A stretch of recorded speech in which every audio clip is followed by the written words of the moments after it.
This episode of the Game Club podcast contains spoilers for Final Fantasy VII, the OG one, the one on the PlayStation 1.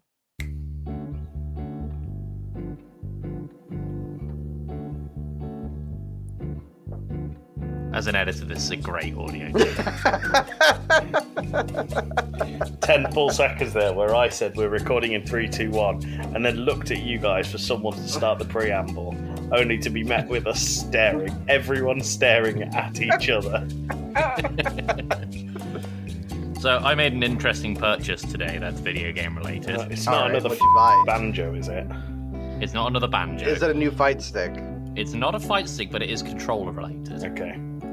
Right. What'd you get? I happened to be passing by CEX over here, and saw they had a Microsoft Sidewinder in the window. Alrighty then. Yeah, for £4. Wow. So, absolutely, because I love weird and interesting peripherals. So that's a steal for £4. Big fan of that. That's yeah, but I remember the Sidewinder being typically known as absolute dog, right? I won't lie, the D-pad on it is not great. I believe it, yeah. But for £4, No, perfectly fine. Put it on a shelf, don't worry about it. Well, That's pretty much what it is. It's like going to be a collector's thing more than anything. It'll probably work with Spiritfarer for you. Maybe. Now, on the other side of things, audience, we're going to play the Pringles game. I have a tube of Pringles here, and I want y'all to tweet at Game Club Pod when you can guess it, because I'm not going to tell anybody what the flavor is. I'm going to show them, but they can't spoil it. So wait, can we see what the flavour is? Yeah, I'm going to show y'all what it is. Oh, you do the side of the can. That's weird, yeah, do the top. It's much more like a drum. Can you do it a bit further away so it doesn't clip? Beautiful. Now can you show us what it is? No, you got to guess. Well, no, because we can't guess, because then we won't get people can't tweeting guess because us. the audience will guess. Oh, I didn't know you get dog flavoured Pringles. That is an awful flavour. I don't know if I like it or not, to be honest. But when I was at the grocery store this morning, I was like, that'd be a good one for the Pringles game, because there's no way anybody's ever going to guess this. Have you ever considered being in the supermarket and just tapping the Pringles tins there? Y'all, I'm just going to tap like 5 of them. Guess which one I bought. I like it.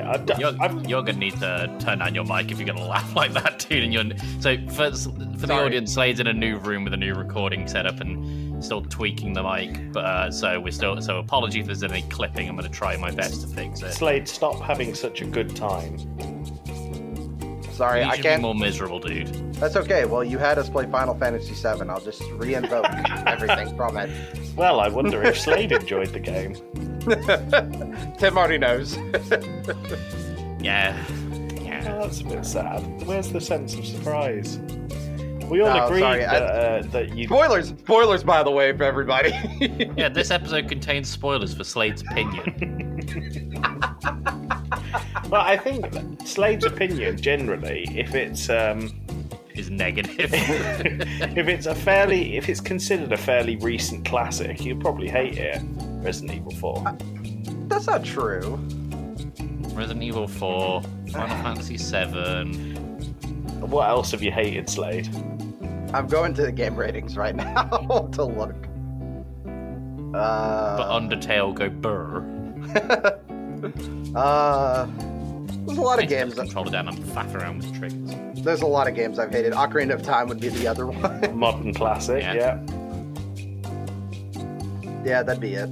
Oh. All right. Doom 2016. I don't know if that's considered a modern classic. I think it's a staple in the modern shooters. I think it has what's that 20-year nostalgia rule or whatever it is. I've never heard it. Have you never heard nostalgia rule? Yeah, it's the thing. So as soon as something's like 20 years old, you could be nostalgic about it. You're thinking of if it's 22.5 years, you can laugh at it. No. What? Yeah. What? No. It's the rule in South Park. A tragedy can become funny after 22 and a half years. No. Yeah. There's a thing called the 20-year nostalgic rule, and that's everybody's going to remember something fondly after 20 years. I'm trying to think of something 20 years ago that I actually remember that's worth remembering. Ocarina of Time was... No, because that was after. I would have been 10, and I was older than 10 when I played Ocarina of Time. Tim, have you seen the South Park special yet? I've seen the first one. I've not seen the second one. I don't know if the second one's out. The second one's out. Are the South Park games on Game Pass, by the way? No, but I have them both if you did want to play them. Okay. No, I thought it might be fun, because I remember having good memories of the Fractured Butthole. And then... Not the Fractured... Is that the first one? No, Stick of Truth. I didn't finish Fractured Butthole because I didn't find it as fun. But maybe I'm the other way around. I'm the other way around too. I think really the second one built so much on the first one. But the new special is fantastic. I had a thing for Tim that I thought would be fun to go look at. Was Halo Infinite's out like at the time of recording. Oh, it will still be out when this comes out. Tim, you good? Yeah, it just sounds like someone revving up a Gatling gun down the road. Western Supermare is a pretty gangster place. Yeah. Slade, you're gonna hate me for this. Can you turn your mic up a wee bit? The roll of the eyes. Yeah. But no, so Halo Infinite's out at time of recording, right? Yep. Yeah. And one of our friends in Discord was playing it. And I was racking my brain to try to remember what happened in each Halo game. Okay. Building up to the new one. And I can, for the life of me, I remember bits of each story. But I think a fun exercise, I was telling Tim we should play Halo Infinite for the podcast at some point. And try to, without playing the other games, just from your memory of playing them, try to explain the story what happened in Halo. Can I share my controversial opinion? That Halo's not that great? I enjoyed the first Halo, but nothing after it, other than Halo Wars. I really enjoyed Halo Wars, but I never got into anything after it. So I'm down to play Halo Infinite. I'm also down to play the others to have my mind changed, but I just could not get on board with the others. I had a great time with Halo 3, especially its Forge mode. I remember having fun in Forge. I remember getting really good playing the multiplayer and using what's the tank? The Scorpion? Yeah. And I could shoot the guilty spark flying around out of the sky. I would do that to one of my friends while they were building thing in Forge mode. You're talking another language to me now. If you want to talk to me, you need to talk proper gamer speak like Among Us. Or Football Manager. Joey, did you see Among Us is getting an official VR release? No, but I did download it on Game Pass and tried one game, and it is so hard to play on Xbox. Is it really? Yeah, it's made for touchscreens or mouse and keyboard. PC. Yeah. I was about to say we've always played mouse and keyboard. I couldn't picture a controller. It gets a bad rap, but I do still enjoy Among Us. Yeah. It depends on who you play with. If you play with randoms, there's no point in doing it. No, it's something to play with friends. Yeah, but I don't think the random parties work. We're not friends. No, we're merely colleagues. This is a professional thing. Oh, is that what it is? Okay. Now the question is, who's our HR lead? If we had a HR lead, I don't think we'd still be going. All right, fair enough. I was about to say I work in construction. There's no HR. Can you mind your language, please, Slade? We have had feedback that we are swearing too much.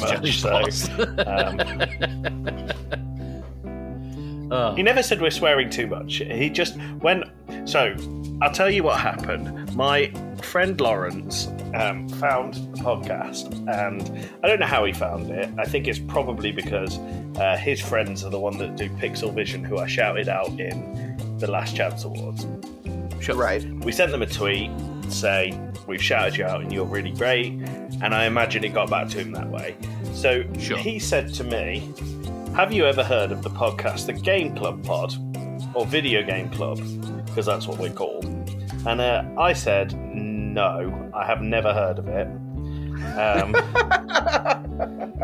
He said, you should check it out. And I said, I heard it was pretty extremist far right. I think I'll give it a miss. And he said, his response was, I thought you'd never heard of it. And I said, all it took was a quick Wikipedia search. And he said, there's a lot of effing and blinding. I said, I wouldn't know. So he said he enjoyed it, But I think when your first bit of feedback is there's a bit too much effing and blinding, I think that's a good shout to tone down the swearing. So Slade, can you please not? Otherwise, I will do my best. Tim, can we do for this episode? Because I think we can appear in recommendations as long as the tag in the podcast isn't tagged as explicit. And this is going to be a bit of work. But you want me to beep? If a swear comes out, can you beep it just for this episode? Yeah, I'll beep it. Okay, cool. Well, that's my Tuesday night sorted. Let's get a move on. All right, great, thank you. I'm really worried about what I've written for Final Fantasy VII. Well, let's do a quick spoiler warning. This episode of the Game Club podcast contains spoilers for Final Fantasy VII. Do we need to distinguish that it's the original rather than the remake? I would say so. Are they different stories? Yes, they alter the story in the remake. Oh, okay. So redo the spoiler warning then. This episode of the Game Club podcast contains spoilers. I made the same mistake again. I don't know how I did that. This episode of the Game Club podcast contains spoilers for Final Fantasy VII, the PlayStation 1 version, the original, the Alpha, the Omega. Wouldn't the Alpha and the Omega be different things? Can you redo it, please? This episode of the Game Club podcast contains spoilers for Final Fantasy VII, the OG one, the one on the PlayStation 1. Well, there's a couple of them on the PlayStation, Tim. You might want to. No, the PlayStation 1 I specified. No, and he did say Final Fantasy VII. I did. You're not getting me there. I've covered my bases.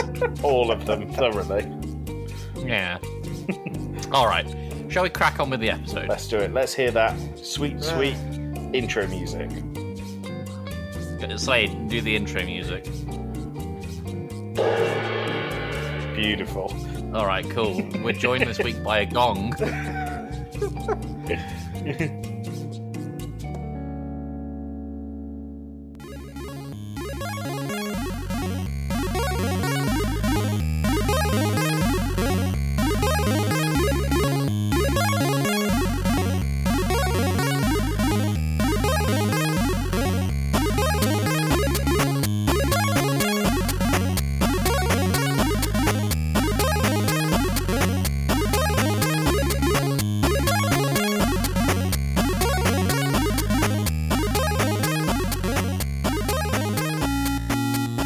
Everyone, and welcome to the Video Game Club, a fortnightly podcast where we talk about video games every 2 weeks. My name's Tim Fitzgerald, aka @Wembembo on Twitter. I'm joined, as usual, by my regular co-host, Joey Fitz. Hello, I've learned what a fortnight is. You said a fortnightly podcast that comes out every 2 weeks. Again, covering bases. Well, no, because that would be the same base covered twice. Well, yeah, no, because if you're an American, you just say bi-weekly. Well, that's another thing we've got to cover then. We're a fortnightly podcast that bi-weekly covers games every 2 weeks.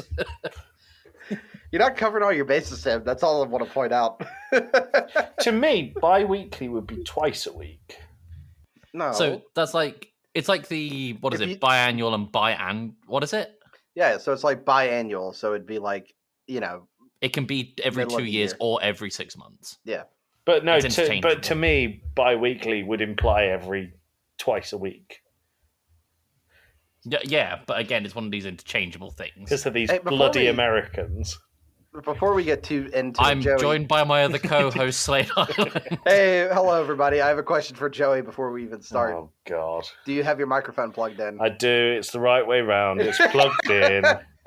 It was sideways when we got into the when we got in, it wasn't working and it was sideways. So, all right, I just wanted to check. Can I just say though? I mean, you can be smarmy and have you got your microphone plugged in as much as you like. We did a whole episode and neither of you noticed. So I know. What a waste of money this microphone was. All right. We kind of covered it in the preamble, but this week we'll be covering the PlayStation 1 game, Final Fantasy VII. I should go ahead and pull up the document. I have updated it, I just don't have it open. But do you have a question for us, like we always do before we start? I do have a question. Oh God. What is the worst controller you've ever used? PlayStation 3. Oh really? Okay. Why? It's too small. I find that because I play most of my games on Xbox, when I go to play on a PlayStation controller, it feels like your tiny little thing. But it's just because I'm used to something quite chunky. Joey, you have big, manly hands, not child-sized. I know I have Donald Trump hands. I have the hands that. Oh, do you really? No, I don't. I mean, I hope not. I've never had a complex about my hands until right now. All I'm thinking about is that flipping. Well, you can censor it. You don't have to correct That's yourself. true. Yeah. All I'm thinking about is Charlie Day's Uncle Jack. Oh yeah, and his bring massive the hands. Yeah. Yeah. So the PlayStation 3 and not so much with the PlayStation 4 controller, but they're too small. If that makes sense. Like the PlayStation 5 fits perfectly in my hands. Oh okay. But the 3, these two fingers, which would be my pinky and the other one, touch Thank you. They touch the palm of my hand when I hold that controller. Ooh, that's not nice. Yeah, exactly. It's very uncomfortable. It's not that it's a bad controller. It's just too tiny. So I mean, the obvious one for me would be the Nintendo 64, but I never thought it was a problem at the time. I thought this made sense for the games it's on. So I don't know if I want to include that. The one that I'm going to say, and once again, I don't think it was a problem at the time, it's just a weird concept, is the Wii with the nunchuck. You shouldn't be able to play a game with your hands on your hips. That's weird to me, right? What about WarioWare? Well, no, WarioWare's an exception. WarioWare can get away with love WarioWare. Basically anything. Yeah. But no, I don't think you should be able to play Resident Evil 4 with your hands on your hips. Right. That's the only way to play. I think I mentioned this in I think I actually mentioned this in the Resident Evil 4 episode. I've held the Resident Evil 4 chainsaw controller. Right. I've never used it, but I've held it. But in terms of the controller that I think is the actual worst that I've used, probably the original Xbox controller. No, the Duke? The Duke's fine. I hated the Duke. The Duke is fine. I hated it. It's big, round. Good. It's like holding a biscuit tin at all times. It's awful. So there was one that I've read about but never used. There's a Nintendo Switch controller from Dragon Quest. The slime one. Yeah. I've held one of those as well. They're surprisingly comfortable. It looks awful. It's surprisingly comfortable, dude. For the listeners, it looks like a drop of water.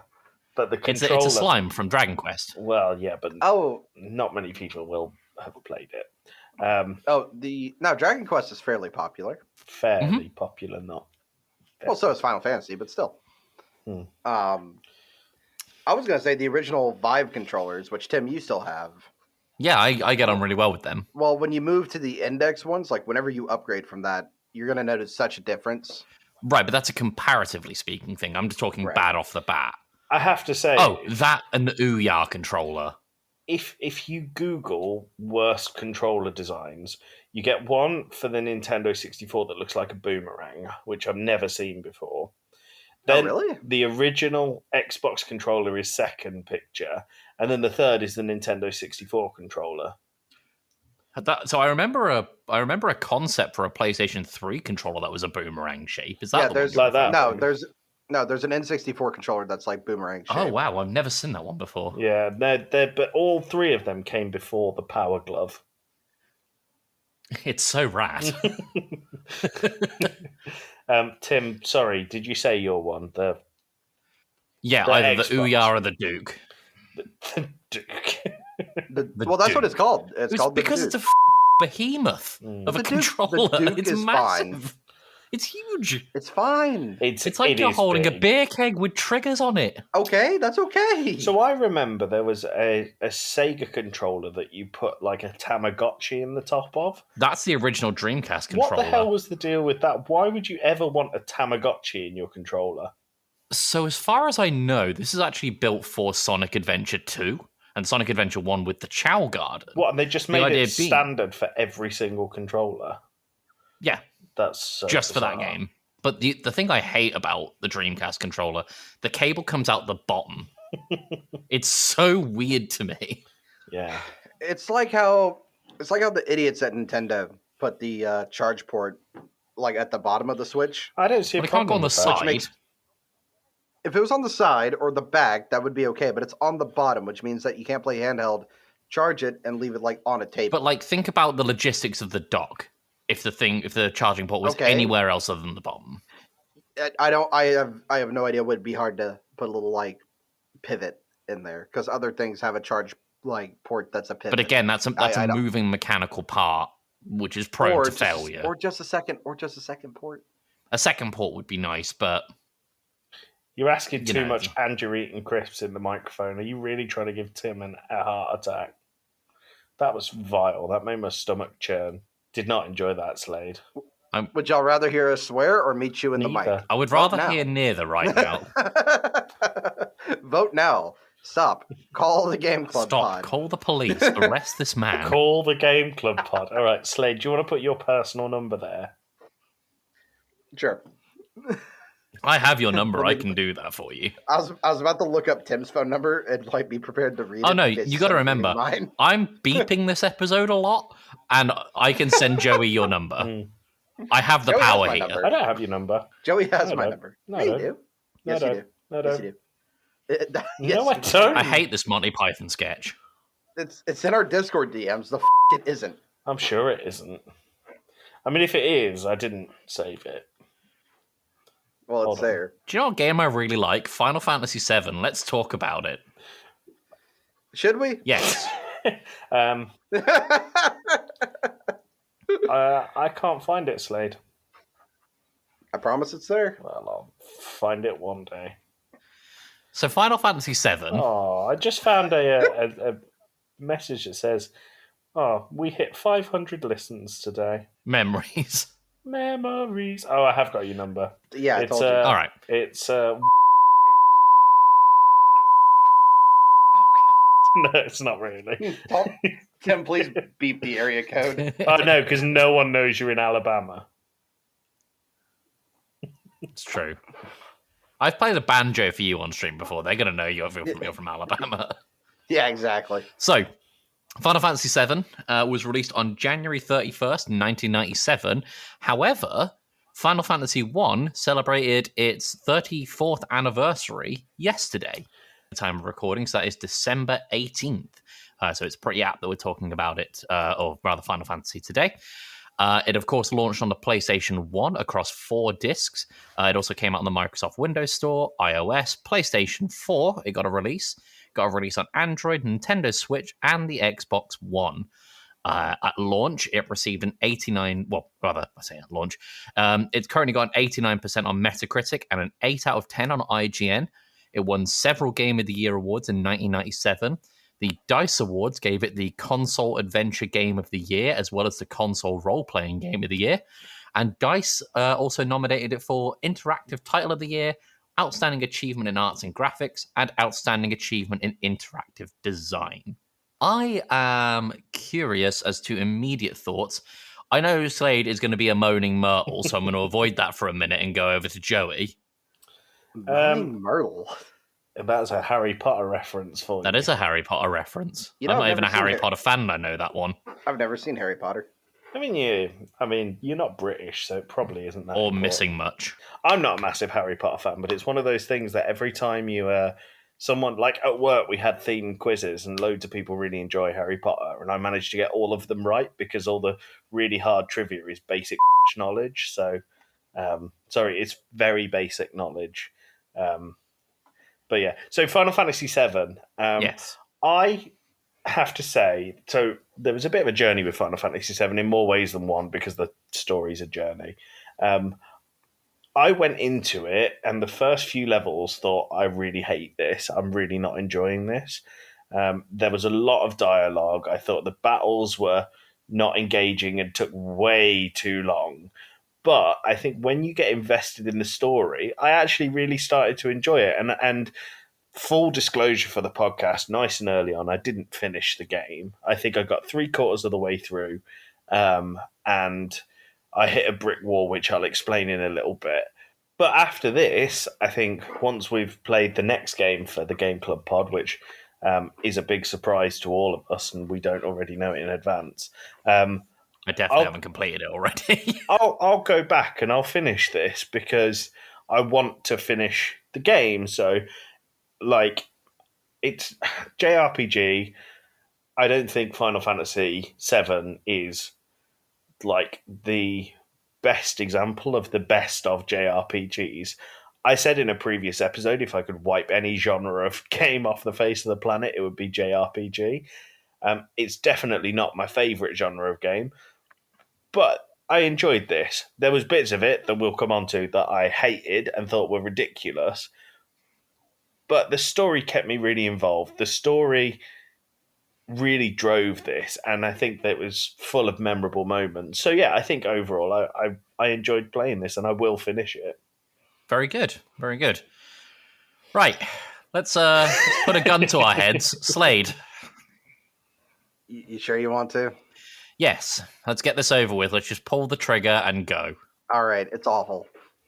Okay, moving on. I don't know. I never hit the point where I was invested in the characters or really the story. It was just everything felt like a chore, and it's like, ugh, I have to do this next. Ugh, this is in my way. And I talked about this before with, I think it was Super Metroid. That thank you, Joey, for texting me. Appreciate it. I do argue that this comes from the time of the Stockholm syndromes of games, where you did not have anything else to play. So you basically just had this and nothing else. I would like to counter two of your points. Okay. The first one being your whole, oh, this is in my way. Oh, I've got to do this now. Spoilers for ahead of the podcast. At some point in 2022, we're doing Persona 5 The Royal. Yep. So I'm playing through it right now to get it out the way. I'm experiencing that same feeling with Persona 5. And to me, that it's a part of JRPGs that kind of thing comes up with. But what I also wonder is that maybe it's me because I'm new in the JRPGs. Mm. And I expect this thing to meet me halfway, if that makes sense. I think this Persona, game's not going to do that. No, it's way. not whatsoever. I think Persona has spoiled me. Yeah. With the fun, whimsical world, with great characters that are more or less, pretty well written and fun. Just like the overworld's fun, the combat's fun.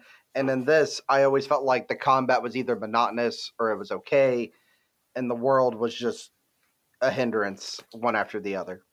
The other thing I'd just like to point out to kind of counter your other point was you saying that it's a Stockholm syndrome effect when it comes to this game of, kids not necessarily having other options to play other games at the time because games were expensive, and they still are. But, my counter to that is that, Joey, this is your first time playing Final Fantasy VII, right? It is indeed. He's getting on with it well. He's got plenty of other options to play. Right. I mean, that's fair.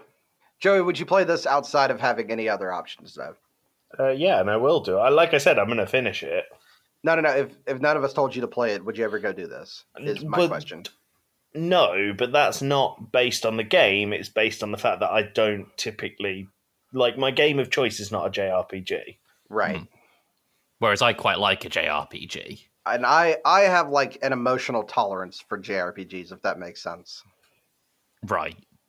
So, again, I'm fine with saying it may be me, but I did not enjoy this or have a good time. So we have some cohesion, and as we're 30 minutes in and haven't discussed story... Well, Tim, actually, you haven't spoke about your thoughts. It's clear what they are, but you should mention them. Yeah, I enjoyed it. There's certainly grating points, things that I felt with modern hindsight could have been done better. But again, I wasn't developing a revolutionary JRPG in 1997. Mm-hmm.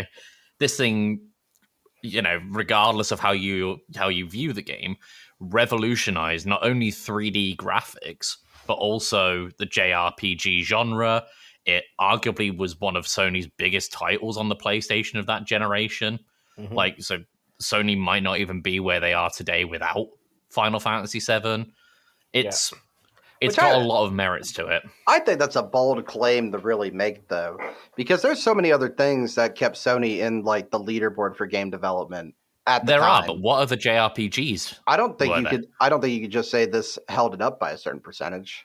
I think that's it right. did, dude. I I don't think really that's right think to it say. did. I don't think so, because like at the time you had essentially it and the Nintendo 64, right? And every Sure. developer has talked about that, like creating games for the cartridges on the 64 was like having to chisel the ones and zeros in there. And the reason PlayStation got so overloaded with third-party developers essentially was because creating disc-based media was so easy. I've just looked it up, by the way. Final Fantasy VII is the second best-selling game on the PlayStation 1 with over 10 million units. Is it really? Yeah. So I think it would be more than fair All to right, say that helped contribute to Sony's success. Sure. I think so. So, I think it's going to be good to talk about story. Now, this is going to be hard to do because there's a lot of story beats in Final Fantasy VII. So, I'm going to kind of give a very brief summary. So, you play as a mercenary called Cloud Strife, and you start off in the city of Midgar, which essentially is a steampunk dystopia where the planet, well, where the city's energy comes from the planet's life core. So essentially, it's like an analogy for like fossil fuels and coal and what have you. And Cloud starts out helping what essentially is a bunch of eco-terrorists called Avalanche blow up individual, what's referred to as Mako reactors, Mako being the energy, to get back at the Shinra Corporation, who are like the oligarchs.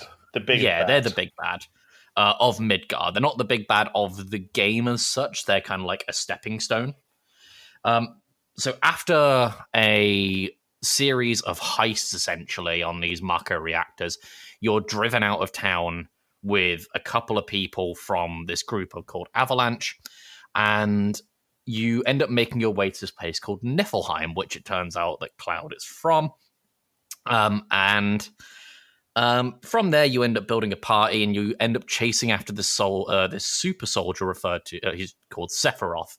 He's like this big soldier of legend, and it turns out that he is after a thing called the Huge Materia and the Black Materia to, in his words, become one with the Earth. So he's going to wound the planet with a crater, which is caused by a meteor that he's going to summon. And then using the Huge and the Black Materia, he is then going to fuse with the wound of the Earth to try and become, part of the Earth.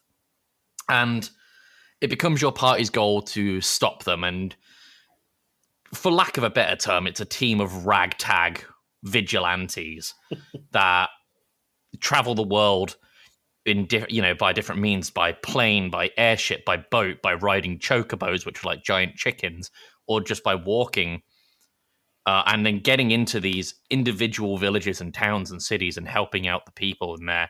It's a JRPG. That's the structure of it. Yeah. Well, you guys said a while ago that the joke about JRPGs is that you start out doing a very menial task and then you go out to kill God. You end the game killing God. And I think this kind of follows that pattern. I don't think that blowing up the reactors is like a very small thing, but it's in the scheme of things, it is a minuscule part. And then it's a footnote. It just like expands tenfold very quickly as well. Do you know one really memorable moment for me in Final Fantasy VII, and it's a trope of the Final Fantasy series, is to present your immediate world as feeling vast and expanse, and then you escape that immediate world and get to see the whole world, like the whole area. And so at that point, the game really opens up, and you're just like, God damn, I have a whole map here to explore. The first Final Fantasy, I think, did it the best because you're essentially exploring a kingdom. And then it's like, you have an airship, off you go. And there's just a whole huge map to go and look at. It's like, oh my God, okay, this game's massive. And I don't know about you guys, I felt almost a genuine sense of adventure when I was out in the open world. See, I think that the open world was something that I really struggled with. I thought it was really hard to navigate. Okay.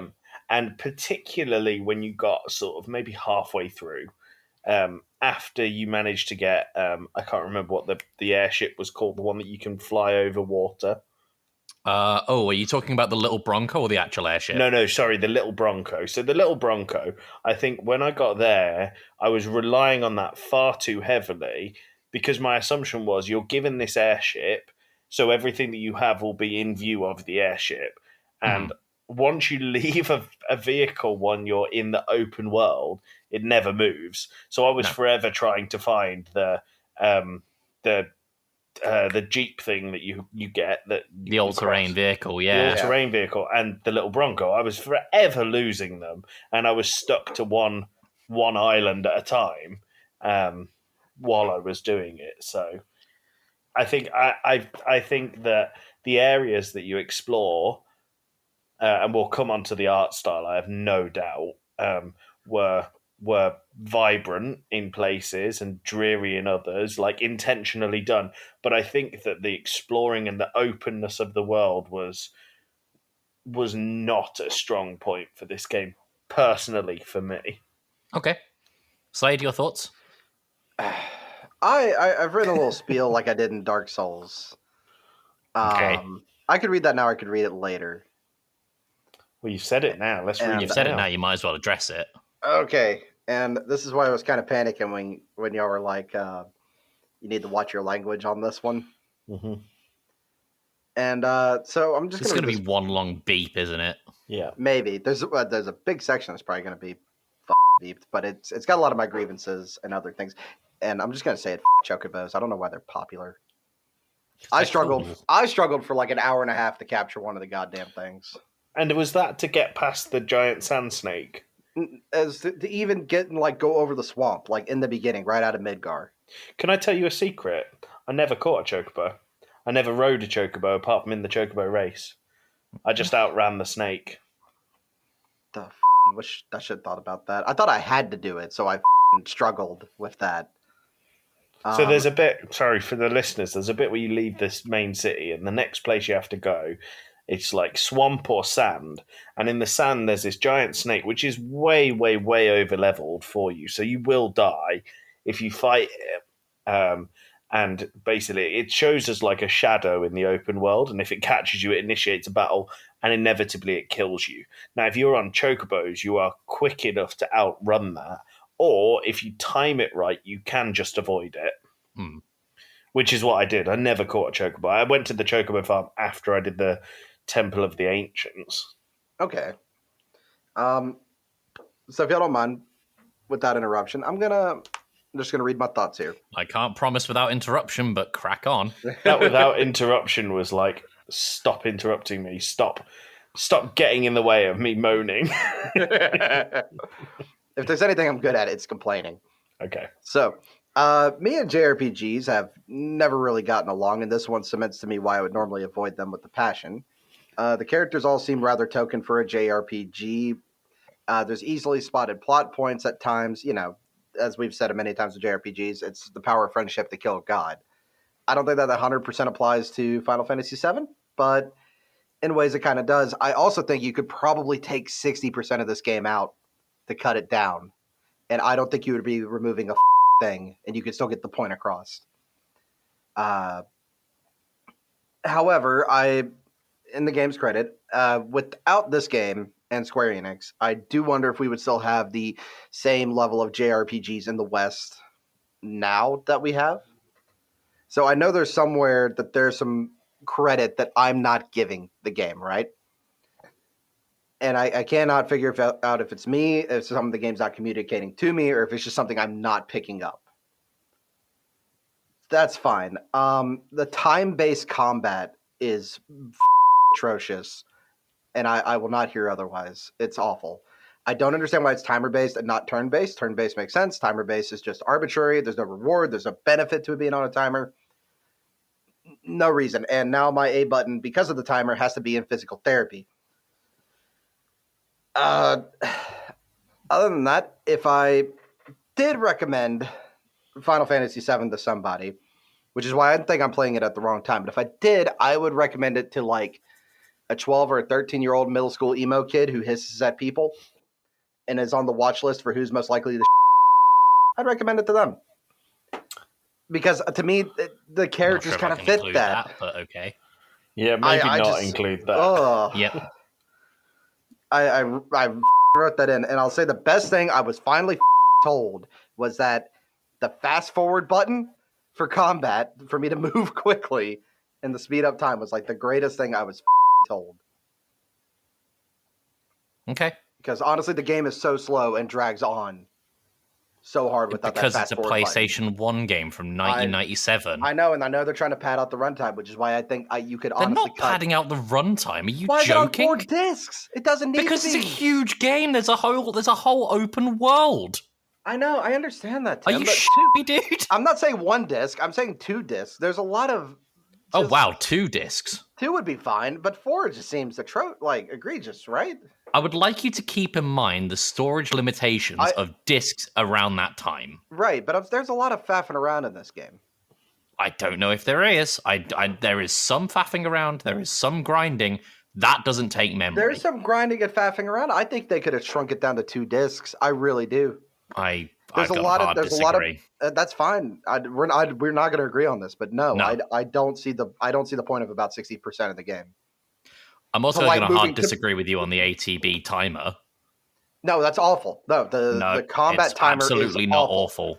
It is. What's the point of what? Explain it to me. What's the point? It's based on the character's agility. So let's say, for example, you've got Tifa on your team, who's normally quite fast and agile. She's going to be able to outspeed the bosses, for example, and take multiple hits in the time it takes the boss to take one. So your turn-based RPG is 1 for me, 1 for you. This suddenly becomes, wow, if I spec into agility, 4 for me, 1 for you. Shouldn't that just spec into, I get to attack first? Think of it like Pokemon That's Pokemon, but that's still a 1 for me, 1 for you system. Yeah, to me that makes sense. The timer-based one was literally me just with the A button, just right. But then that's not you spec. That's you not specking into agility. Then that's not a problem with the game. I was upgrading the characters as I went in. Right, but you're still not specking into agility. I did not like the timer. It just was a frustration every time I went into combat. It's okay if you don't like it, but it's far from atrocious. I just don't get it. I didn't get it. That's okay if you don't get it, but it's far from bad. I think it just because you don't like it, that doesn't make it bad. But it makes it bad to me. It makes it not enjoyable for you. For you, someone who doesn't like JRPGs. For me, as someone who likes them, I enjoyed this. For Joey, who's someone who's dabbled with JRPGs, Joey, your thoughts on the timer? I didn't like it. Okay. I'm sorry, and I'm not gonna fully agree with either of you here. I didn't ever work out it was linked to agility. I never took Tifa with me. And this is one of the things, actually, not just with Final Fantasy VII, with Final Fantasies as a whole, and I can't speak to them in great length because the only ones I've played properly are this one, Final Fantasy X and Final Fantasy 15. And I think it's something to do with Final Fantasy rather than JRPGs. Please correct me if I'm wrong. There's a lot in this. There's too much in combat systems, and I got overwhelmed. And I don't know whether this is because we have the way we play these games is on a bit of a time limitation. We say, are we recording in 2 weeks? Yes, no problem. I haven't completed the game, but don't worry, I'll speed through it. Now, if I messaged Tim yesterday and said, I'm stuck at this, I've hit a brick wall and I can't go anywhere. And Tim said, why don't you try moving your characters to the back row? And I was like, what the hell does that mean? And he said, well, some of your characters are on the front row and they get an offense boost, and some of them are on the back row and they get defense boost. Is that I had no idea. That's exactly. So I explained that in Midgar. So do they really? Yes. But at that point, you are slashing through enemies like there's no tomorrow. They're not posing a threat at all. So you just skip through it. And I don't think you think about the front back row thing for a very long time. Now, when I found out about it, it was exceptionally useful because the boss that I was stuck at stopped one-shotting me. And I think that what that lent to was me working out the game's mechanics. I didn't know about the agility being something I could get like 5 hits in before the boss did, based on my agility. I didn't know that. And if I did, I might think completely differently. As someone who has also, as I said, played Final Fantasy X to death, the turn-based combat to me is how Final Fantasy should run, and that's the reason I don't like Final Fantasy 15. I found this one confusing and like I had to spam attacks. I found that I was under loads of pressure. Say one of my party members died, to find the item to revive them, I had to go down 4 or 5 items and then scroll through my item list, then select them. And by the time I'd done that, the boss had got 2 hits on me. And I found that was really challenging. And yeah. I don't know, once again, I don't know if this is on me for not learning the combat, but it's not what I expected. And I understand, Tim, that you said it was explained, but I don't know if it was explained well enough for that to sink in and to be usable to me. And I agree with you on that, Joey, about, like, I didn't know about the agility thing. I didn't know about being in the back. I don't know if it's maybe we skipped over it or just wasn't explained. You know what I do agree with the combat that I do actually like? Let's bring it back around to a positive. I like the limit meter. Yeah. I like the limit meter because it gives an extra, I don't know if you want to say flavor or an extra thing you can consider in combat, right? Right. I appreciate the limit break meter. So basically the limit break meter works as your, whoever it is in your party, as they get attacked, you'll see the limit go up. And eventually it fills up and then they can do their super move depending on who it is. You have like Break Rush, Cloud's got a bunch of things. Aerith can heal you. What's his name? Just shoots a lot. Barrett. What's his name? Just shoots a lot. It's a lot. I renamed everybody, so forgive me for not knowing their names.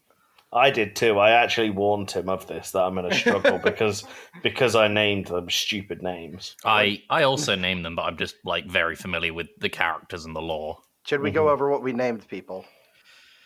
I might need to get my copy of Final Fantasy VII open, but yeah, I mean, I'm pretty sure. I went with the classic Sniffma for Cloud. Classic. I named him Dingleberry. I didn't change the name for the first few because I thought it'd be important, and then got so far in, I thought, man, I'm just going to rename them. So Cloud, Tifa, and Barrett all are called Cloud, Tifa, and Aerith are all called their actual names in mine. I think Barrett I named Popperus. I named him BBC. For the British Broadcasting Commission. Yeah. And then Tifa, I don't remember what I named Tifa. I remember naming Aerith Hula Honk for some reason. Nice. I named Tifa Tits Magoo. All right. Nice. Joe, you said you named Tifa. Yeah. Did you guys unlock Vincent and Yuffie? Yuffie, yes. No. Vincent, no. I don't know who either of those are. I didn't do Yuffie this time around, but I got Vincent this time around. So, do you remember the mansion over at Niflheim? Yes. If you solve a puzzle in this mansion to do with a bunch of coffins in a room, you unlock a character called Vincent, who is essentially like a gun-toting werewolf. His limit break is kind of cool. He enters essentially like this beast form and like goes feral. He can only do physical attacks aside from the occasional time he gets this attack called Beast Flare, which is essentially an on-screen nuke. Nice. It's pretty ridiculous. However, against some beasts, it actually ends up healing them, so it's kind of a risk as to whether or not to bring him. So against some types of dragons, it will heal him, so you could be like, right, I've got Vincent for every other situation, just don't use him in the dragon fights. Fair enough. Did you rename Red 13? That was the last one I was going to ask. Yeah, I called him Steve. I think I just named him Dog. I like the name Steve. Yeah, it's just Steve. I named him Ryuji. Named him what? Sorry. Ryuji. In the remake of Final Fantasy VII, the voice actor for Red 13 is the same one for Ryuji in Persona 5. Oh, okay. That makes sense. So I just did it as like a little, something to make me laugh. I'm going to take a podcast tradition and go for a pee. Unbelievable. I'll follow you. Back in a minute. They're going to cross swords. It's just me here now. Hello, listeners. I've missed you. I probably should pause the recording, but I'm not gonna. Instead, I will tell you a joke. I'm horrified and glad that got picked up. So my joke is what you call a king with... I've ruined it already. Where does a king hide his armies? In his sleeveys. How do you find Will Smith in the snow? Follow the Fresh Prince. Yeah, that's all I've got. Not very funny. Oh, who's back first? One of them pees like a racehorse, one of them lets it dribble out. Who does what, eh? Who does what? Tim is back first. He pees like a racehorse. Slade dribbles it out. Hello. Oh, hello. I've been talking to myself. Alright, that'll be fun for me to edit then. Yeah, and also Slade left and there was like noises like he was touching himself, so... Oh, good. Did you enjoy your pee, Slade? It certainly sounded like you did. Did you hear me? Yeah. Yeah, it was nice. Good. You know when you've been holding a pee for a while, and it like, it's like, you ever seen the video when they let the water out from behind the dam? Nice. Very nice. Okay, well, let's get back into it. Where did we leave off? So, we were talking about this game teaching you things, like, for example, the ATB timer, the front row, back row. I sent a message to Joe when he was asking me for some help on a particular boss. I think I sent this to you last night, but this game is all about optimization. So, for example, organizing your items to make sure the more immediate ones are right at the top, for example. So you don't have to scroll through a million things to get to your Phoenix down to revive a team member or a potion or tranquilizers or whatever. It's about setting up your materia links, for example, so you can have like a main materia and then modify it with a linked materia slot. So the example that I gave to Joey was, for example, let's say you have the poison materia, you set that out and then select a all modifier materia. Suddenly you've got a poison attack that hits every single enemy on screen. Mm-hmm. Right. That kind of thing. It's really clever and it's really impressive, particularly for a game that is like 15 years old. 15? 25? 25, nearly 25 years old. And it's really impressive and really, I think, innovative. And I think that, like I said, if it was something I'm on board with, like JRPGs, I'm sure it's a bit of a staple. Particularly, I know it's a staple in Final Fantasy, because I know, for example, the sphere grid in Final Fantasy X was really important for leveling up your characters, but I didn't have the patience nor the willingness to learn particularly how it worked, and especially when you're trying to do it really quickly, I found it like really cumbersome, and I think that's more of a reflection on me than the game, because I do think it's very clever. I've had this theory before about that. If it's just maybe the difference between the Japanese gamer and the Western gamer, right? Because in Persona and Shin Megami Tensei, there's a lot of like fusions you have to do between your personas or demons, depending, respectively per game. And that can get so tedious. And there are people who like go through and they'll build a persona that reflects every type of damage and can just one-shot every enemy. That's me. Yep. And I do not have the patience to do that. I really don't. I haven't had a chance really to play Persona that much since playing Final Fantasy VII. I'm a bit behind where I wanted to be. Do I have to go through and learn all of this for Persona as well? Or is it scaled back? It's scaled back by a lot, but the I would say the fusion system is fairly quick to pick up, though. Okay. It's as where it's like it's intuitively very easy. It's very deep, though. Okay, that's fine. So like, yeah, you could do it easily, but it's just like you can go deeper with it. one thing I feel like we haven't done in a little while, maybe it's because we haven't recorded in a couple of weeks. What was your guys' shining light for this game? I don't know. I really enjoyed the interactions. I really enjoyed Aerith as a character. I thought that her in the Temple of Ancients, where you got to see her like seeing the message that the temple is trying to give you, was really cool. I think Aerith as a whole was my shining light, and like I haven't got to that bit in the game, but I know about Aerith and what happens. Okay. So that's quite sad, and I think they did that by design. I think she was meant to be one of the characters that you really liked, and that was meant to have an emotional impact on you. I should say now that Aerith is killed in the game as one of the main characters, and it's fair to say your main character's love interest, right? Arguably. I mean, you have your Yeah. whole like list of waifus you could pick from. Yeah, I hate that It's- term, by the way. It's the thing is with Aerith's death, it's not really something that you could ever see coming if you were playing this brand new. I don't agree. I Okay. didn't see it coming, so no. I wasn't prepared for it. So I knew that something big, one of your main party was going to die, because when you go to the golden The Golden Saucer? saucer, I was going to say the golden spoon, but that's heroin. I'm pretty I was sure. thinking Golden Corral, which The is go- a restaurant.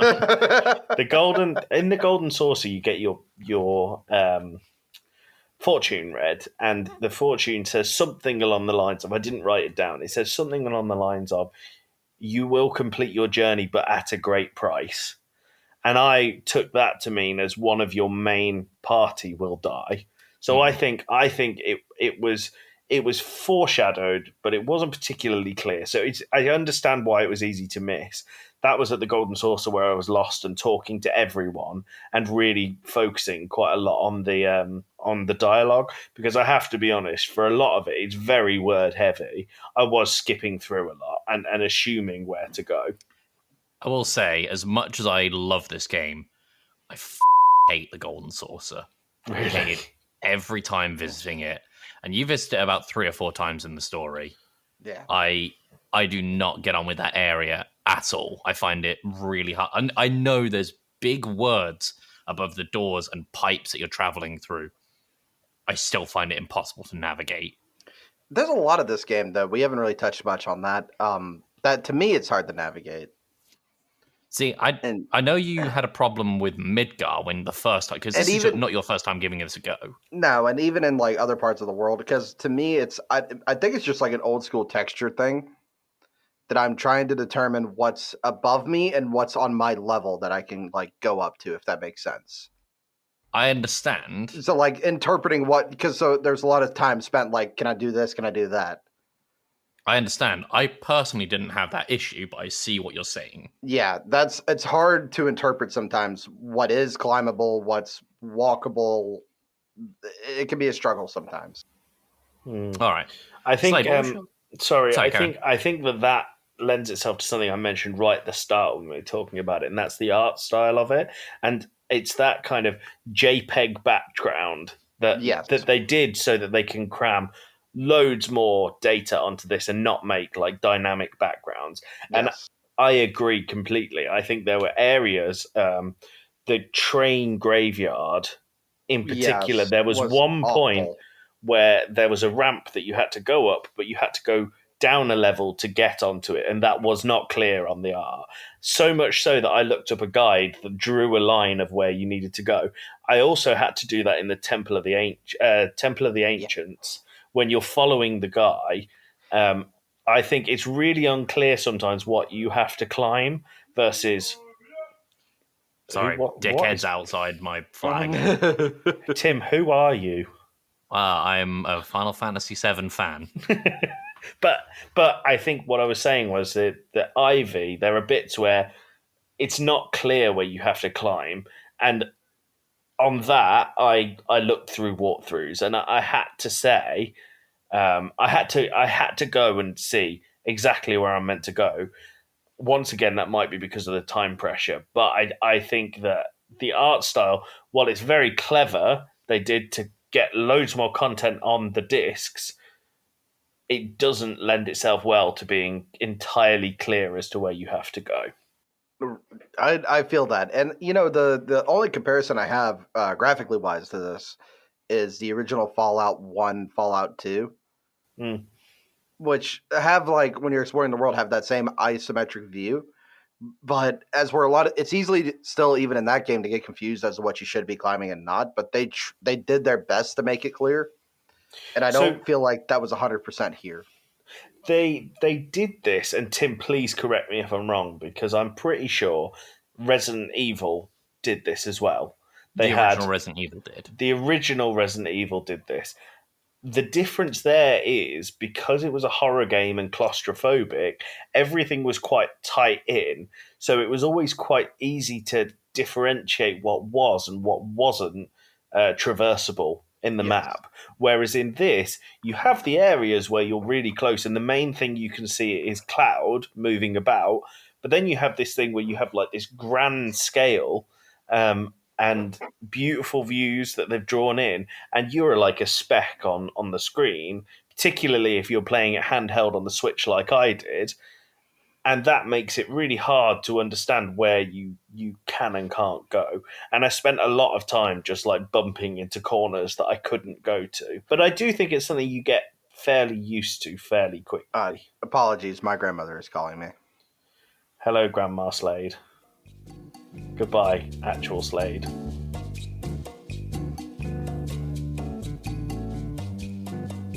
Are we just going to wait for him to... I guess so. He looks concerned. I hope everything's okay.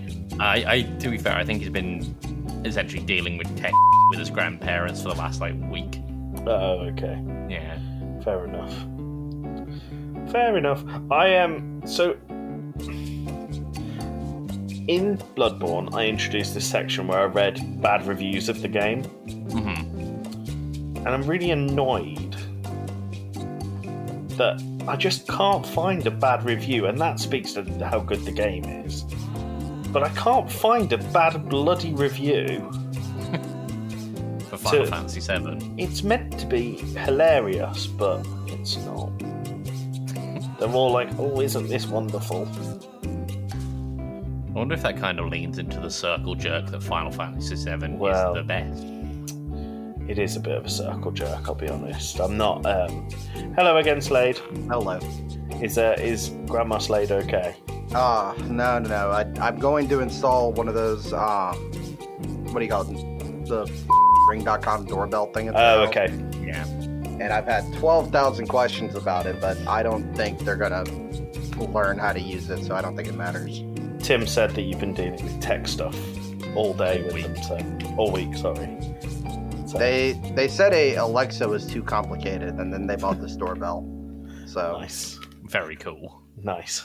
Yeah. Okay, sorry. Where were we? Well, one thing I wanted to touch on was, because on the topic of presentation, because we were talking about the backgrounds and interactions and what have you, because I personally didn't experience the, I guess, navigation issues. I hate to interrupt, Tim, but before you go on with that, would you say that's because you have prior experience to this game, or did you never have issues with it? That's what I'm wondering, because the first time I played this game was a long, long time ago. I don't remember if I had the navigation issues then, but I've played through this 3 or 4 times now. And I don't have those issues, certainly now. I didn't have them in this most recent playthrough. Whether that's due to my understanding of the navigatable area or whether it's my prior experience, I don't know. Well, I think, like I said, it's something that you do get used to, and I found it much easier to traverse the later on in the game that I went. But certainly at the start in Midgar, it was really difficult to understand where you were meant to go. And I think it's just you adjusting to interacting with which elements you can and can't do on the map. Let's talk about music, because I think this game does music really well, personally. Is there a particular song or track or whatever that sticks out to you guys? Do you guys not like the music? Not gonna lie, I played the game mostly muted. Okay. Great topic of conversation. Yeah, terribly sorry, because I was usually like playing it at work, where Fair I'm having enough. to like listen out for other things. Because again, the Switch is portable. But I was trying to think of what the other game was that we played a while back. But I'd like turn the volume on occasionally. I just didn't care for what I was hearing, and then would turn it off. There was another game we played on Switch that was like that. No, not That was me. That was me. That was Joey. I can't remember what the other Switch game was. But yeah, no, the music wasn't anything. It's grandiose in the way that it needs to be for your adventure. The opening theme, the bombing run especially, is really grandiose. Does that make sense? This again, I think it's one of those purpose-built soundtracks. But I think that's perfect for it. That's which is fine. Yeah. Joey, was there a particular track or any thoughts or feelings? I'm never very good with the music in these kind of games because it's so big, because there's so much going on, and so many different tracks you hear. They all kind of blend into one for me. But I don't ever remember. I never had a point like I did with Deltarune where I was like, this is getting really annoying, I'm going to turn it off. I remember it being like in keeping with the kind of game that I expected to be playing. Which I think is exactly what you need for a Final Fantasy, especially one that. How long did we say it is on How Long to Beat? Is it 37 hours? Yeah, 30-something hours. Yeah, it's nearly 40 hours. I must have played for at least 30, and I never found it annoying, which I think is testament to it being good. I think I remember reading somewhere that a testament to a really good JRPG soundtrack is can you listen to the battle theme over and over again. Which you do need to. Which you need to do if you're going to be playing this with sound. And I think this game's theme, this battle theme, is fantastic. It's not my favorite of the series. That's personally Final Fantasy X, but this is a close second. Can I ask, that's pretty cool. That's pretty cool. That's from Final Fantasy 1. Yeah. 36 and a half hours, by the way. Unless you're a completionist, then that's 83 and a half hours. Well, that I've never played Final Fantasy 1. Is it in Final Fantasy X as well? It is in Final Fantasy X. Is it in Final Fantasy 7? Yes. So, yeah, it's... I felt like I was going mad there when you said that's Final Fantasy 1. That's no, it's just a trope. I really like the games that have that like very short melody that sticks with you. And I think like Super Metroid, I said exactly the same thing. When you get an upgrade, you hear the little tune that comes with it. I think that na na na na na na na na will stick with me for a very long time. Well, it's such a trope of JRPGs and gaming as a whole. I think there's two of the songs that stick out to me in particular, and they're really key songs, or rather, I guess 3 songs really. There's obviously the opening theme, Bombing Run, where you're hopping off the train, you're doing the first heist to blow up the Mako reactor. That's a really great theme. Sephiroth's theme, I think, is crazy. I adore that music. There's Aerith's theme. There's Let the Battles Begin. There is the boss theme music, like that one. I love the music in this game, but again, I'm obviously a big proprietor of this game. But I think, like we said, we both said, and Slade didn't even enjoy the game, like, the music fits. The music works for what it needs to. And I think what they're trying to do here is project a big adventure, a big story. And I felt like the music lent itself to that. And Sephiroth's theme is a great example.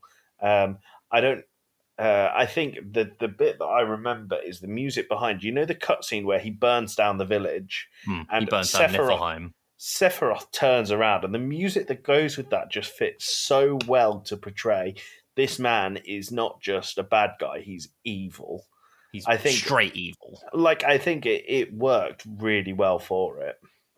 Was there anything else in terms of presentation that you guys wanted to bring up? Yeah, I have something I want to ask. Why are their arms and legs so weird? I think, are you talking about in terms of the overworld models? Yes. Yeah. So, like, in the cutscenes, they look really good, especially for 1997. So they know battles look fine. They know what a human arm and leg looks like. Why is it so weird? Like, I could understand if they, like, it's limited by the technology, it's limited by the time. It looks like, when someone makes a balloon animal and only part of it inflates? It looks like original Popeye.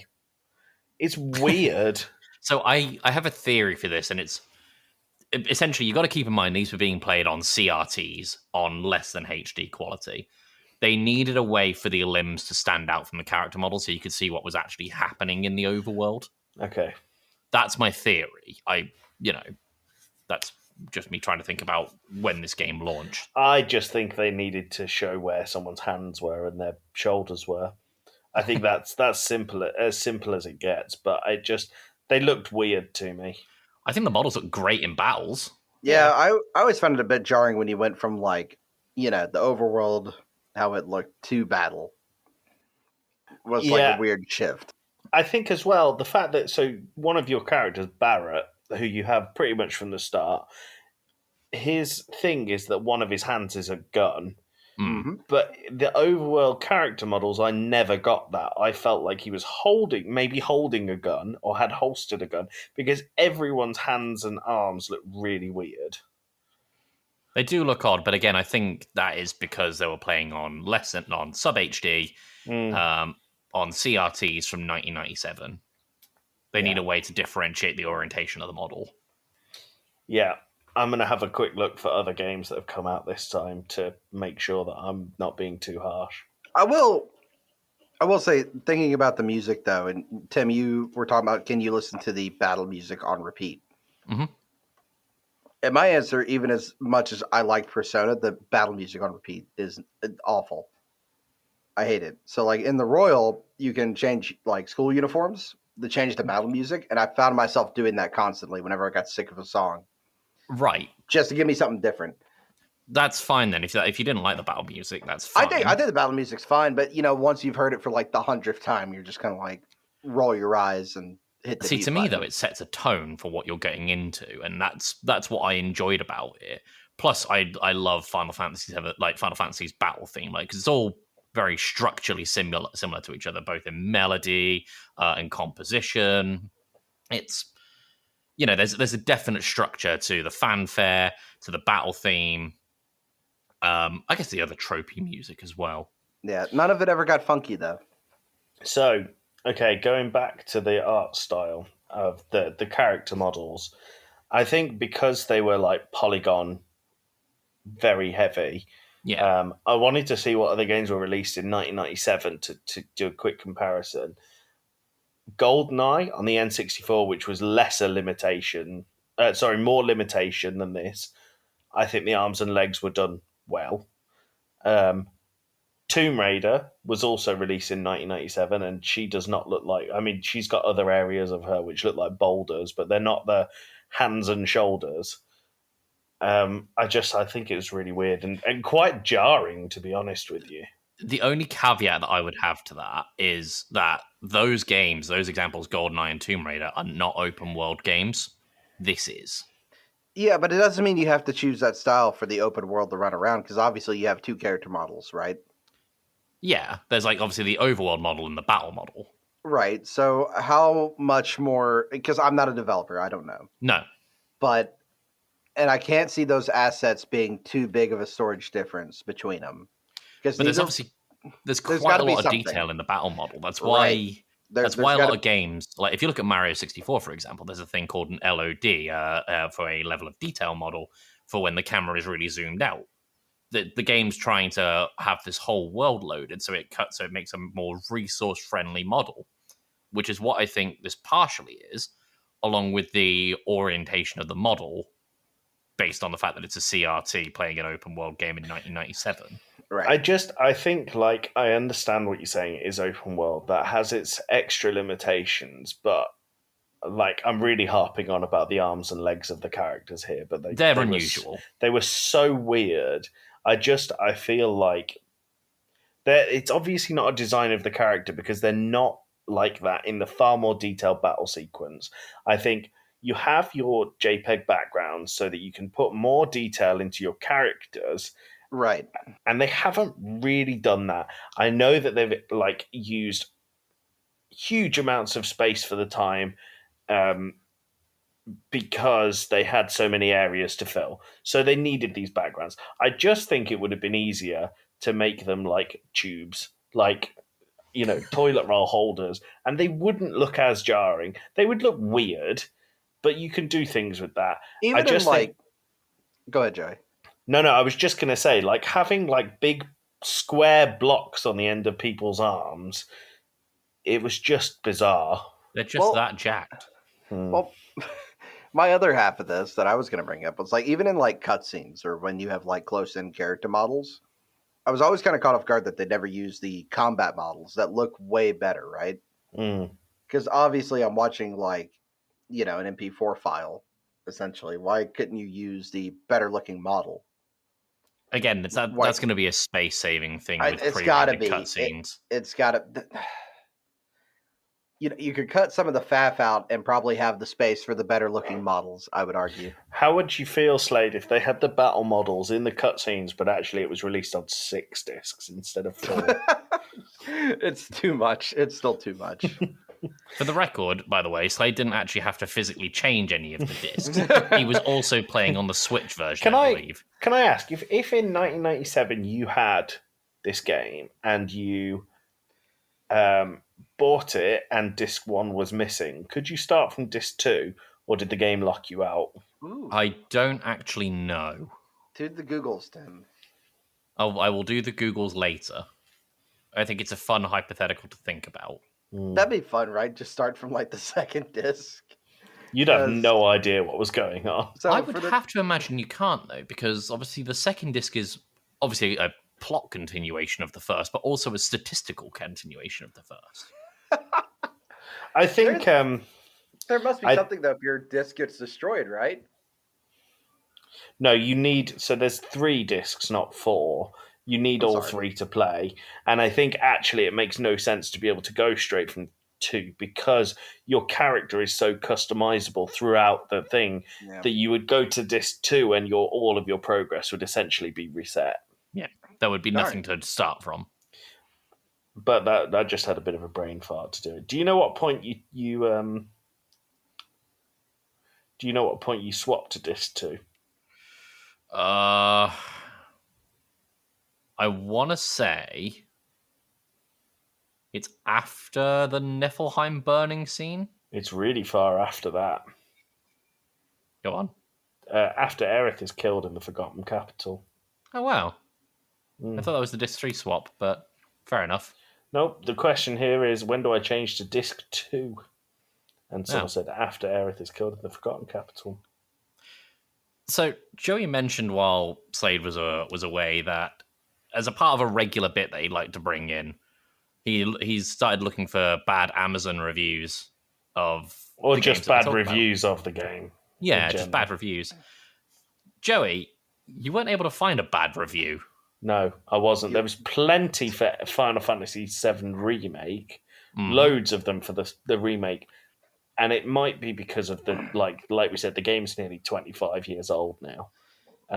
By the time this comes out, it may well be 25 years old. But there was not a single review that was negative about this. Do you want me to send you mine? That'd be great. If you could just read it, like... I'll just forward you mine. Yeah, I thought that was interesting. Alrighty. Can we get Jenny's thoughts on the game? Yeah, so she looked at it in Midgard, and she said it's like Fallout 3, but with shit graphics. It looks like Fallout 2, to be honest. I don't know if y'all have ever played it, but it looks like Fallout 2. No, I haven't. But yeah, that was her review. It's like Fallout 3, but with shit graphics, which... Great. I mean, not no. Right. Does anyone else have anything they want to bring up? Nah. No. No? Cool. Right, let's get to scores and recommendations. I'm going to bite the bullet. Slade, go first. Get it out of the way.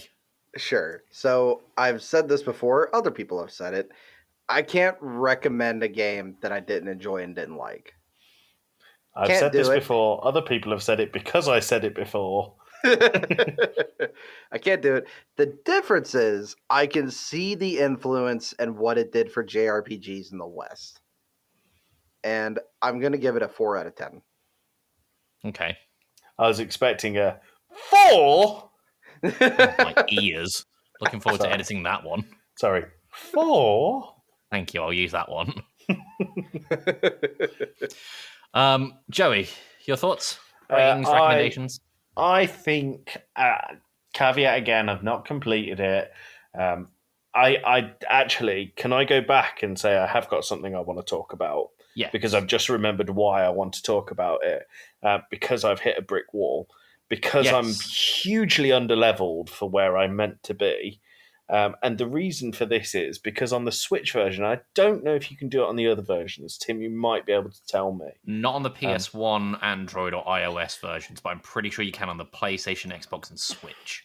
So there's 3 ways that you can customize your gameplay. Slade's already said 3 times speed, which was really useful because the speed of the game is slow, and that's expected for the time frame it was released.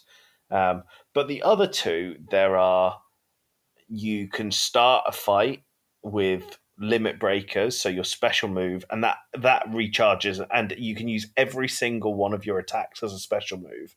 The other thing that does is gives you full health after every attack. So when I said I was being one-shotted by a boss, the reason I could get past it was because I could move my party to the back row, tank 1 hit, and it would mean that my health would be regenerated.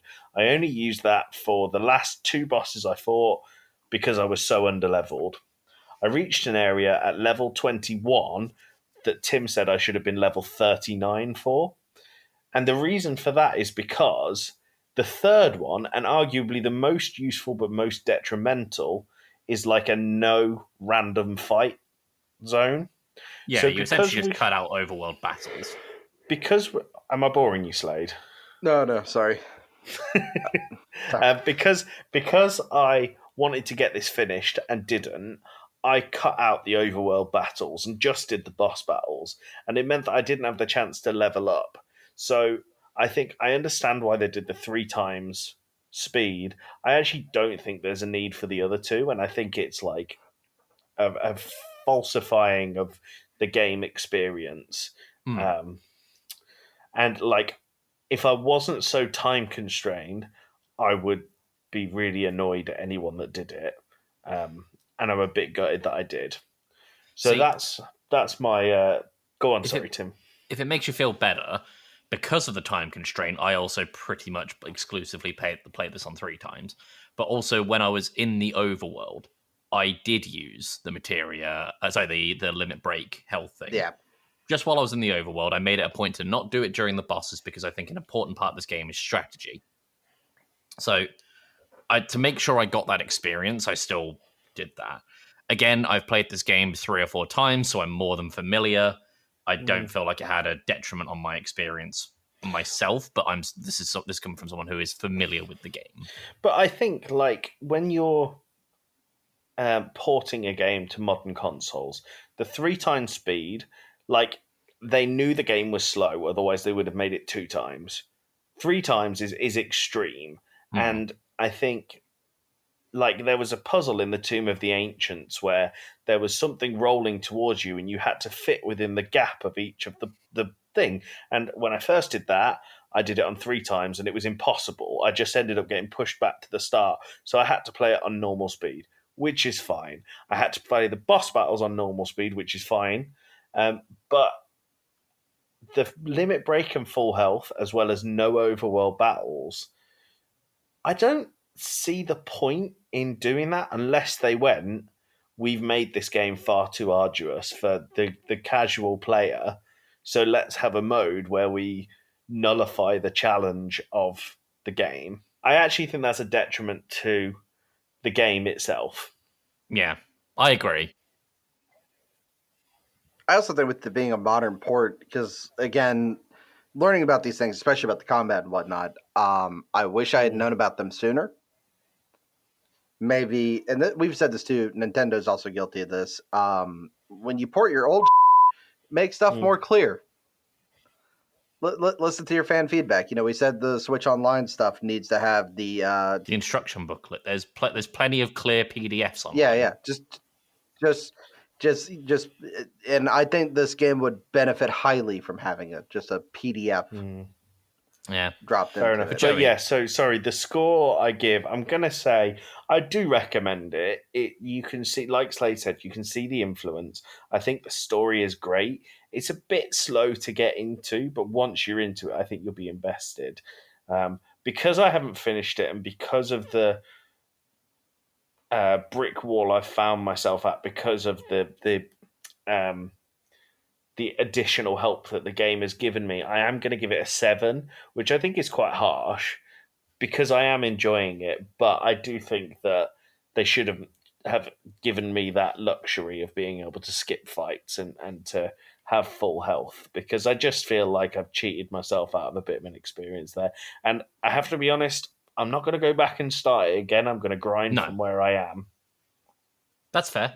I think that's more than fair. Yeah. I'm personally going to give this an 8.5 out of 10. That's lower than I thought. Well, I think, like I mentioned earlier in the episode, there are things in hindsight that I really wish weren't such a bugbear. The Golden Saucer, especially, considering how much time you spend there. Yeah. I think. Did you play any of the arcade games at the Golden Saucer?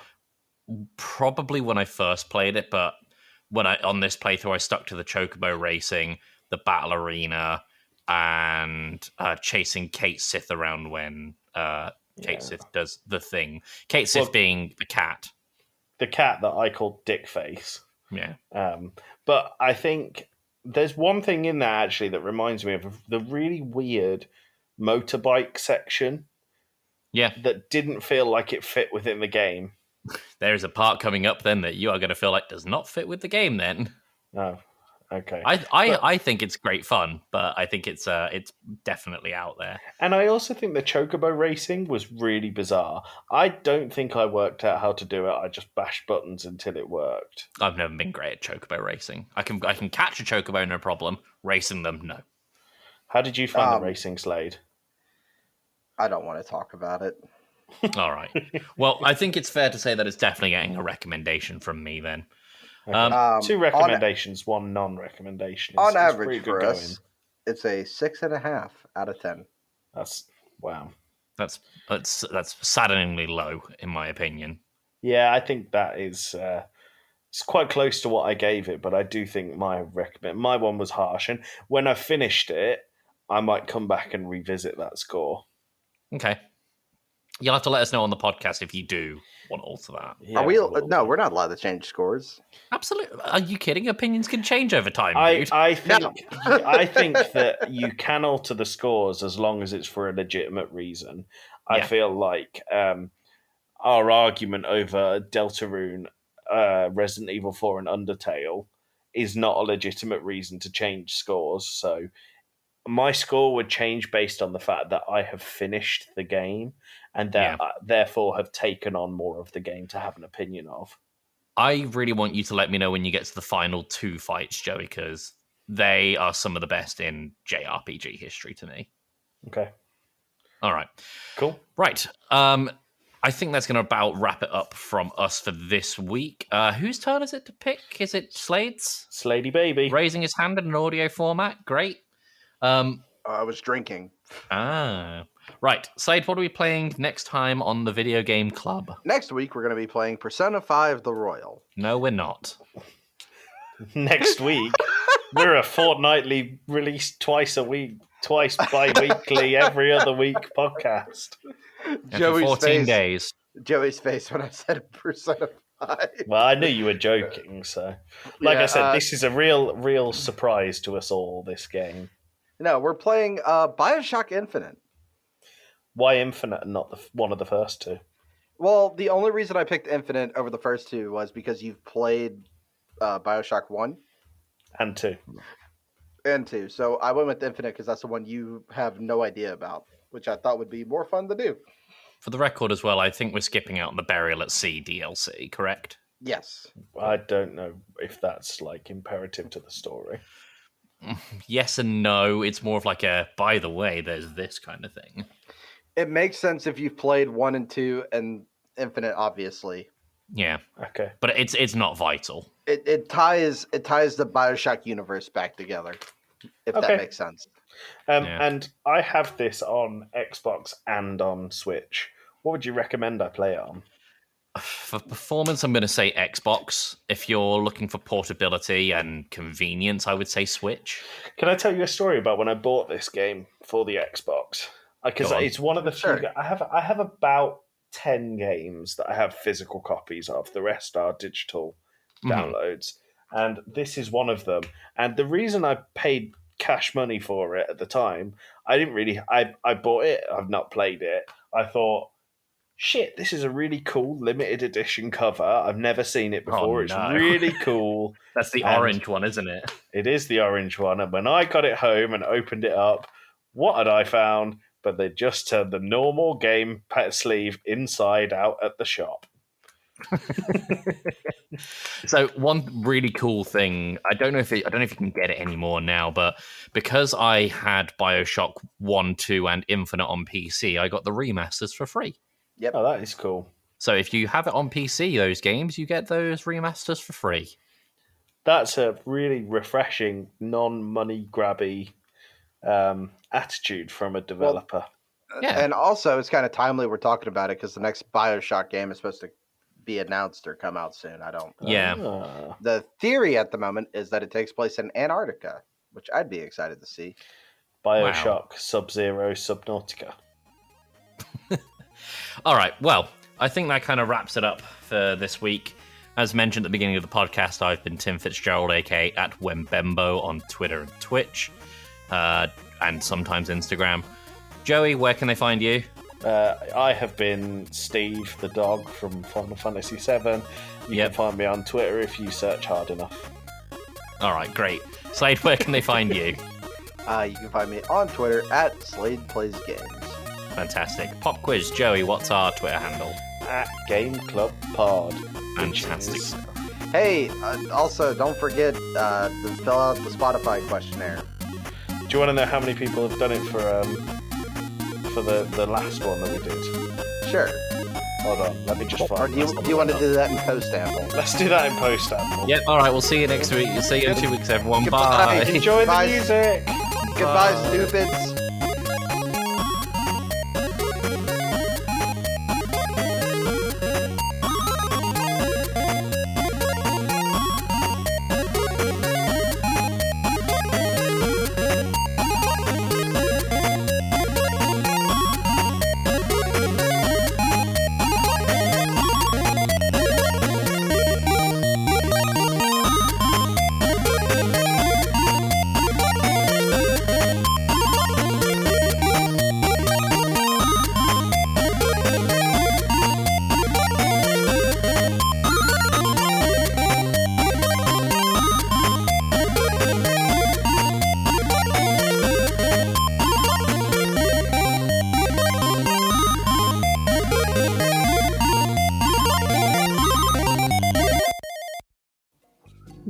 We went a whole episode without calling anyone dumb.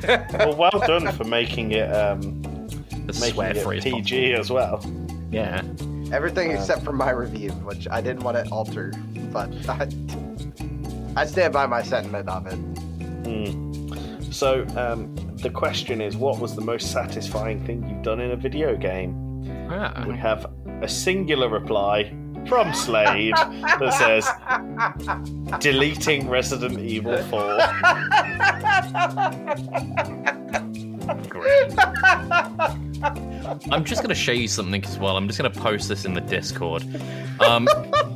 Do you remember when we were talking about the addition of manuals and shit in... addition of manuals and what? Things. In ports to PC or other consoles or whatever you... Yeah.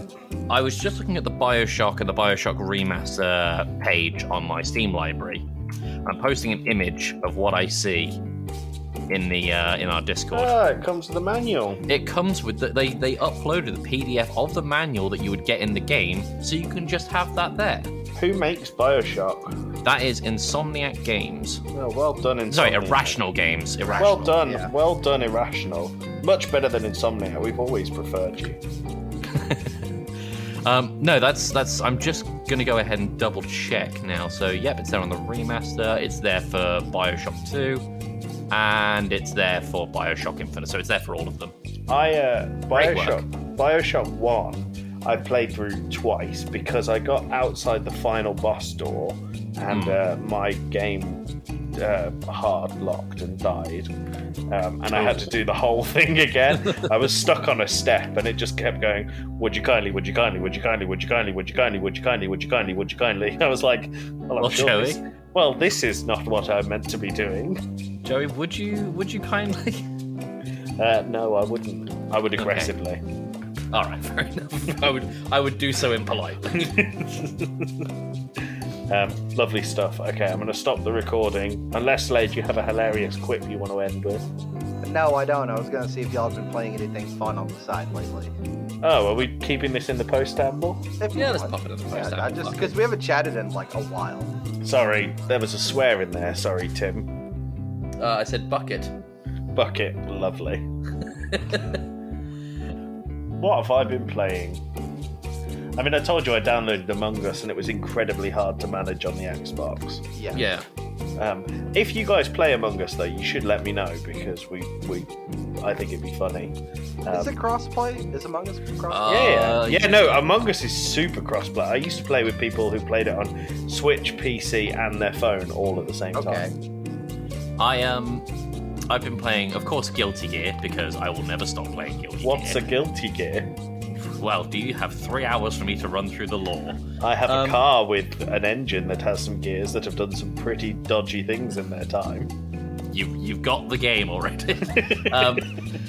No, I played the beta of DNF Duel this weekend, which that was very cool. I have some issues with it, but it's personal preference as opposed to like mechanical issues, namely in the form of a block button in a fighting game. Just don't like them, that's all. And then I have also been playing Pokemon Brilliant Diamond. Is it brilliant? I'm having fun with it. But is it brilliant? Well, I'm yet to see. I'm 3 hours in. I thought it was Shining Diamond. Yes, Brilliant Pearl. Yes. Is it brilliant? Oh, I'm playing the Shining one. Oh, is it shiny? Not really. I've got a digital download. The screen is, I guess. Oh, okay. Yeah. Cool. Slade, what about you? What have you been playing? So I've been playing the new Ratchet and Clank, and I say new, it came out last year with the PS5. Been playing it a bit, and I've also been playing the new Five Nights at Freddy's game. Is it out? Is it good? Yeah. No. What do you mean no, Tim? It looks like a It looks like a Unity asset flip. The game's good. The game's good. Okay. I've also been. I know this is a visual media, audio medium, but I've also been playing this. Persona 5 The Royal, let's go, baby! I'm gonna save my thoughts for the podcast, but I have a lot to say about this game. I know you do, and I know where you're starting, and I know where you're grumpy about it. It's a 100-hour game. I would be really worried if you didn't have a lot to say. The Persona 5 episode is the shortest one we ever recorded. I actually think that the Persona 5 episode will probably end up being our first two-parter. That's pretty reasonable. Yeah, because if I can give a peek behind the curtain, whenever we do Persona 5, I'm gonna break the episode down by chapter because there's a lot to go over. God. Does that mean I need to actually make notes? Yes. Oh, for God's sake. I'm gonna have to start again, aren't I?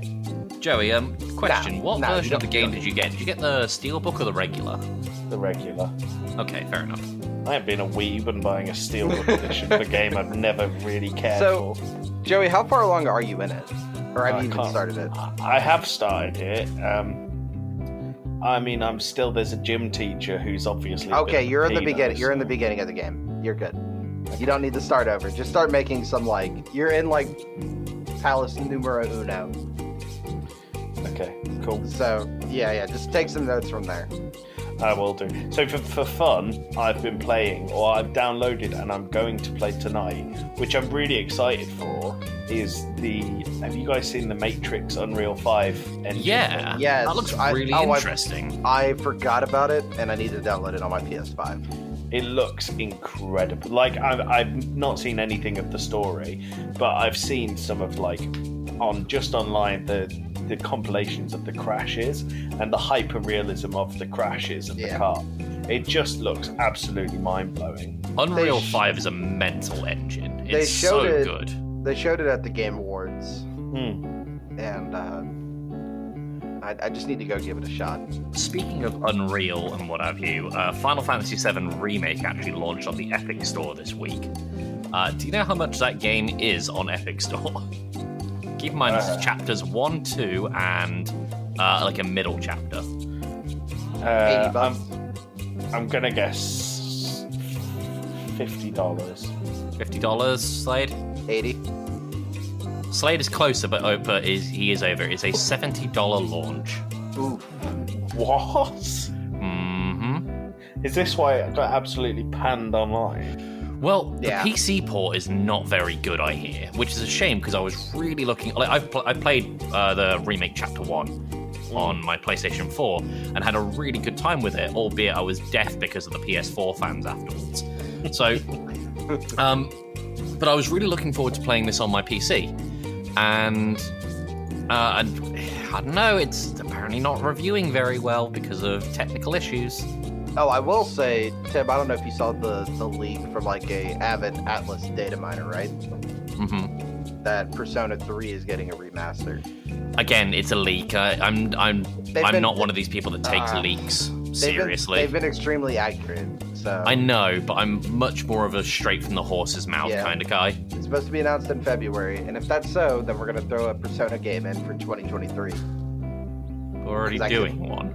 I know, I can only bully Joey so much, I feel like. Well, I mean, if it comes out, you guys are buying it for me, because when we started this, we said games that we have or are on Game Pass, and I've ended up buying 2 games in a row, so...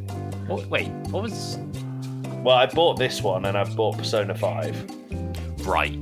Well, Persona 5 should have been super cheap. Regardless of super cheap or not. It was a purchase. I told Tim the other day, and Joey, I'll PayPal you the money for it. But at some point, I would like to do Horizon Zero Dawn. I actually have Tim's copy of Horizon Zero Dawn at the moment. Okay, well, if you have it, then Tim, you can buy your own copy. I did that with Bloodborne. I have actually played it before as well, so... Horizon Zero Dawn is very, very good. Okay. I'll reserve my feedback for the future episode. Sorry, I've just looked as well at the Epic Game Store. $70 for the Final Fantasy VII Remake. Also £70, so there's no regional price differences. Ooh. Great work, Epic. I take it Epic is not your favourite. I have a lot of grievances with Epic, especially Tim Cook. I think he is a hack. Not Tim Cook. What's his name? Tim Cook's the guy Sweeney? from Apple. Yeah. Tim Sweeney. He's a hack. Sweeney Todd. Sweeney Todd. It's okay. He could be an awful musical person. He could be an awful person like Jeff Keighley, but anyways. I don't know who any of Jeff these Keighley is. I don't understand who any of these people are. And also, can we say that these are the opinions of the individuals hosting the podcast, not the opinions of the podcast? It's the opinion of the entire podcast. Yeah. Right, shall we close this out before we end up in like some sort of slander suit? Well, it has been an hour and 45 minutes. Tim, there's some serious editing to go do here. When will you be editing it, and where can people watch you edit it? You can be watching me edit either this podcast or the Fanatics podcast, and I'm waiting for the bit. There it is.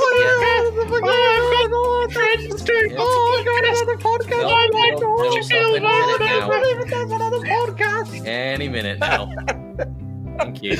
You can watch me edit this or my other podcast, The Fanatics. Sorry, you have another podcast? Oh, I do another podcast. I've got lots of friends. Oh, there was a guest recently, but the episode still hasn't came out. It's 3 days late. Oh, I really like John Travolta. Whoa, the Fanatic. Anyway, you can watch me edit either one of them on my Twitch channel, twitch.tv/wembember. Do you slag off Game Club Pod in your other podcast? I don't slag off any of our podcasts. Oh, I do another podcast. Does that count as slagging off, or is it just No, I think you just hilarious me quip? more than the podcast. Well, no, I don't think I am, because you never actually said anything along those lines. No, but you can It's still, one of like, those. Like, it's one of remember those- that bit in the in-betweeners with the friend? Yeah, it's just like that, and it's one of those things that I think is really funny, and I will end the recording soon, I promise. But I really like it when people get nicknames based on something that is completely out of their control. I work with someone who, he's a lovely guy, his name is James, and he told me about a story where he was at university and he ordered a shot that was pear drop flavour, and someone in the group he was with was like, oh, you love pear drops, don't you pear drop, and because he ordered this one shot, everyone now calls him pear drop. I used to work with a guy in one in Camp America called Matt Rice. So everyone called him Baz because his name would be Baz Matty Rice. My cousin Stephanie recently got a boyfriend, and his name is Stuart, and he's like, oh yeah, just call me Stu. And my cousin Zach and I, not gonna call him Stu, we call him Stewie. Nice. But Great. every time we do, we put like the Family Guy Stewie inflection on it. Hey, fantastic. Yes, Stewie. Yeah, I'm like, Oh, Stewie. Brian. The other one is, there's a contractor I knew for 6 years before I knew his actual name. And he introduced me, like, when I met him the first time, he's like, oh yeah, my name's Pork Chop. Great. Nice. And I didn't, like, when I was filling out, like, forms, it's requested Pork Chop. There used to be someone when me and Tim were growing up who we knew, and his name was Mike, but the first time I met him I was like, you don't look like a Mike, you look like a Francis. And from there on out, everyone called him Francis, and it was outside of that circle of friends as well, called him Francis. And I was told by someone, and I don't know how true it is, that his parents started calling him Francis. It'd be really funny. Very funny. I've not thought about Francis in a while. Yeah. Anyway, okay, We should I wrap really this am up going to end. because I have a lot of editing to do. Goodbye, Good luck, toodles, Tim. love you. Toodles. Goodbye, idiots.